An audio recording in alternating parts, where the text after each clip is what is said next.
Hi, Dr. Greg Gillum, CEO of Human Fusion. This article review comes from the October 2nd, 2019 issue of Harvard Business Review. It's entitled Where Companies Go Wrong with Learning and Development.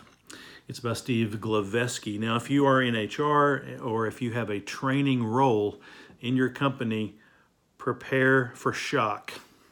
You probably know this already. We've been indicted before.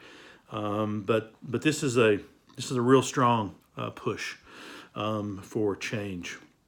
Turns out we spend $359 billion a year on training, but is it worth it?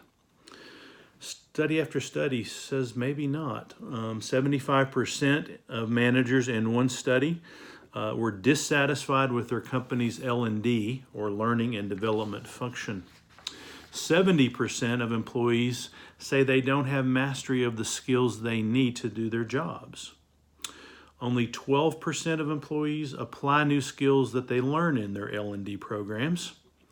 And only 25% of respondents in a recent McKinsey survey believe that training measurably improves performance. Ouch. All right, let's look at some of the reasons why.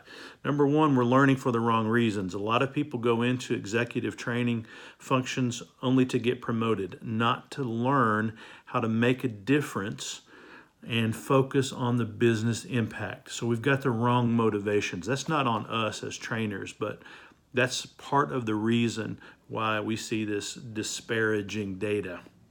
Number two, we're learning at the wrong time. People learn best when they have to learn. So applying what's learned to real-world situations strengthens one's focus and determination to learn. Today's employees often learn uniform topics on L&D schedule and at a time when it bears very little immediate relevance to their role. And of course, learning suffers as a result. So we've got to figure out how to make learning much more relevant and much more timely. Number three, we're learning the wrong things. So nothing causes eyes to glaze over faster than mandating business writing skills or email etiquette or whatever, take your pick. Nothing is worse than that. Number four, we quickly forget what we've learned. So according to German psychologist Hermann Ebbinghaus, late 19th century psychologist, he discovered the forgetting curve, saying that when new information isn't applied, we forget about 75% of it after 6 days. And this next idea is similar. We use it or lose it. Right? Information that we don't use is lost. The idea here is called spaced repetition, originally proposed by psychologist Cecil Alec Mace in 1932.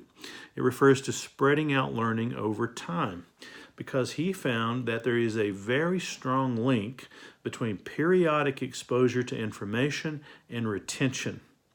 So that when studies have been shown in this area that we can remember about 80% of what we learn after 60 days if we use spaced repetition. So that's a phenomenal thing. We need to think about how to incorporate training spaced out over time. Okay, what needs to change? We'll address that in the next video. If you like management-related videos like this, please subscribe to Human Fusion, and we'll keep you up to date on all the latest trends that are affecting you as a manager and your management practice.